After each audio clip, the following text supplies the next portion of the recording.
છે અને બીજી તરફ ખેડૂતો અને સ્થાનિક લોકો નારાજ આક્રોશિત છે। વાત છે રાજકોટ જિલ્લાની કે જ્યાં બંધ પડેલી બ્રિજની કામગીરીથી નારાજગી ઉદ્ભવી છે। જે ડાયવર્ઝન અપાયું છે તે પણ માટીનું નબળું હોવાથી ખેડૂતોએ પોતાના ખેતરમાં જવામાં મોટી સમસ્યાનો સામનો કરવો પડી રહ્યો છે।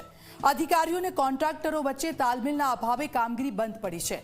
ત્યારે જુઓ જનતાની સમસ્યાનો આ ખાસ અહેવાલ।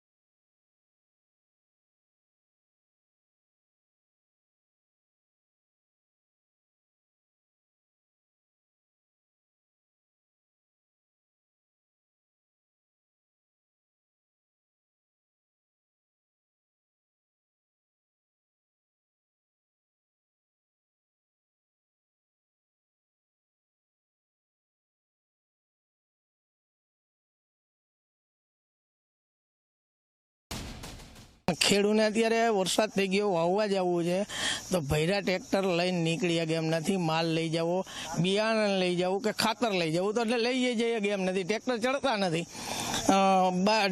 ડાયવર્ઝનમાંથી। પુલનું કામ ગોકળગાયની જેમ હાલે છે, નથી કોઈ ધ્યાન દેતું। નો અધિકારી આવે, નો ટાઈમે કોન્ટ્રાક્ટર આવે, કોન્ટ્રાક્ટર પાસે માણસો ન હોય એની જેવું કામ હાલે છે બધાનું। આમાં શું કરું? ઠાલા ટ્રેક્ટરે અમારા ખેતીના રસ્તામાં ચડતા નથી।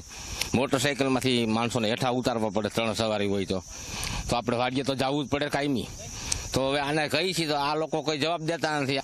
અમારી માંગ એ છે કે અમારે આ 2 રસ્તા આ પાકો કરી દે। આ ન થાય તો પુલ પેલા કરે, અને પુલ ન થાય તો પછી આને 3 ભૂંગળા નાખી અને આ પાકો રસ્તો કરી દે, બરાબર છે? ધાબી ઊંચી કરીને 3 ફૂટ।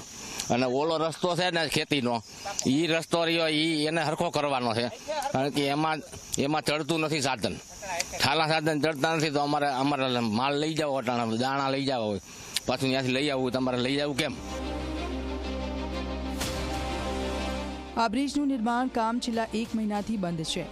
સ્થાનિકોનો આરોપ છે કે અધિકારીઓ અને કોન્ટ્રાક્ટર વચ્ચે તાલમેલનો અભાવ આ સમસ્યાનું મુખ્ય કારણ છે। રોડ એન્ડ બિલ્ડિંગ વિભાગના એન્જિનિયરનું કહેવું છે કે કોન્ટ્રાક્ટરનું કામ નબળું હોવાથી તેમને નોટિસ આપવામાં આવી હતી, જેના કારણે કામ બંધ થયું।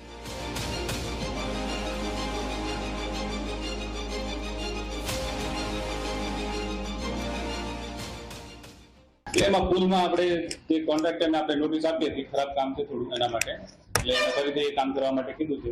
એ આખું કામ કરી કરે એટલે પછી પાછું ચાલુ કરાવી દીધું। કારણ કે હાલમાં ડાયવર્ઝન તમે કર્યું હતું, અત્યારે ચોમાસામાં વરસાદ પડ્યો ને એના લીધે થોડું બગડ્યું છે, એટલે કોન્ટ્રાક્ટરને કીધું છે કે પાછું રિપેર કરી દો અને ટ્રાફિક રોલ થઈ જાય વ્યવસ્થિત એ રીતે કીધું છે। અંદાજિત 40 લાખ રૂપિયાની જેવી પુલનું પુલની રકમ છે। કેટલાક દિવસોની અંદર આ કામગીરી પુલની ફરી શરૂ થઈ શકે? અત્યારે અમે આયોજન કરીએ છીએ કે અઠવાડિયાની અંદર કોન્ટ્રાક્ટર જે છે પાછું કામ રિપેર કરીને અને પાછું ચાલુ કરી। ખેડૂતોની માંગ છે કે ડાયવર્ઝન રોડને ડામરનો અથવા તો નીચે ભૂંગળા મૂકીને મજબૂત કરવામાં આવે, જેથી ચોમાસામાં પાણી વહી જાય અને ખેતીની અવરજવરમાં અડચણ ન આવે। સ્થાનિકોનું કહેવું છે કે આ બ્રિજ તેમના માટે જીવાદોરી સમાન છે, પરંતુ હાલની સ્થિતિ તેમના માટે માથાનો દુખાવો બની રહી છે।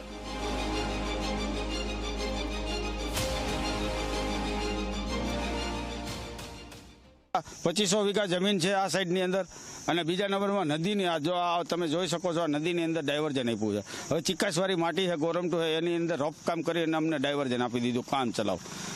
કોન્ટ્રાક્ટરો અને એન્જિનિયરોની મિલીભગત કે તકલીફો ભાગ બટાઈની અંદર વાંધો પડ્યો હોય એવું અમને લાગે, એટલે એના કારણે આ કામ અત્યારે મંદ અવસ્થા, એટલે ગોકળગાય ગતિ, એટલે કે હાવ સ્લો ગતિથી હાલતું હતું, પણ આજ મહિનો દી થયા તો એના ચોકા ટેકા લાકડા બધું એમને પડ્યું છે, આવતા જ નથી। અમારી રજૂઆત અધિકારીઓ પાસે એ છે, કોન્ટ્રાક્ટર પાસે એ છે, અને ગુજરાત સરકાર જે ભર નિંદ્રાની અંદર સૂતી છે એને જાગ